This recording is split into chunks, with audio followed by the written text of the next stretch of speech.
ప్రజల దగ్గర నుంచి లేదని చెప్పి టీడీపీ నేతలు అయితే ఆరోపిస్తున్నారు. అయితే ఈ రోజు మనం చూడొచ్చు ఎక్స్క్లూజివ్ వర్గ ప్రజలైతే ఇక్కడ తరలి భారీగా తరలి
ప్రజలు మీకు ఓట్లు వేసి గెలిపించింది ఇందుకేనా 5 సంవత్సరాలు మీరు ఇంకా చెత్త పనులు చేస్తున్నారా?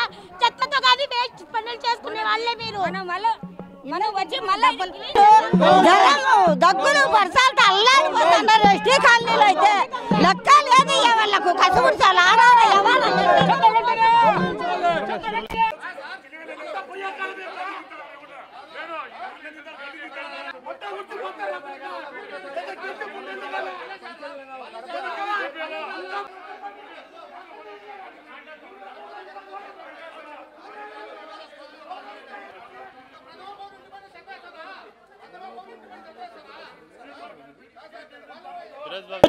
కడప నగర ప్రథమ పౌరుడైనటువంటి మేయర్ సురేష్ బాబు గారు తన యొక్క బాధ్యతల్ని మర్చేసి కేవలం కడప ఎమ్మెల్యే మాధవిరెడ్డి గారిపైన ఆరోపణలు చేస్తూ ఆమెకేమి తెలియదు అని చెప్పి అసత్య ఆరోపణలని మేమంతరం తీవ్రంగా ఖండిస్తా ఉన్నాం.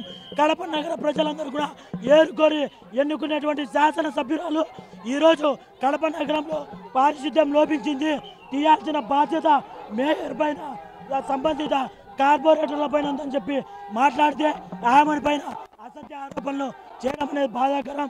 మేయర్ సురేష్ బాబు వారి యొక్క బాధ్యతల్ని ఈరోజు మర్చేసేసి ఈ యొక్క నగరంలో ఎక్కడికక్కడ పేరుకుపోయినటువంటి చెత్తను తీయకోకుండా తన యొక్క కార్యకలాపాలు కొనసాగిస్తూ ఉన్నారు. ఖచ్చితంగా ఈరోజు చూసుకున్నట్లయితే నగరంలో ఉన్నటువంటి ప్రజలందరూ స్వచ్ఛందంగా ఈరోజు చెత్త తీసుకొచ్చేసి మేయర్ సురేష్ బాబు ఇంటి దగ్గర తీసుకొచ్చి వేసి నిరసన తెలియజేశారు. ఆయన ప్రభుత్వం నుంచి జీతం తీసుకుంటా ఉన్నారు. ప్రజా సమస్యలు నగరం పారిశుద్ధ్యంగా ఉంచే బాధ్యత మేయర్ పైన ఉందని చెప్పి ఈ సందర్భంగా మేము తెలియజేస్తా ఉన్నాం. Please subscribe .news.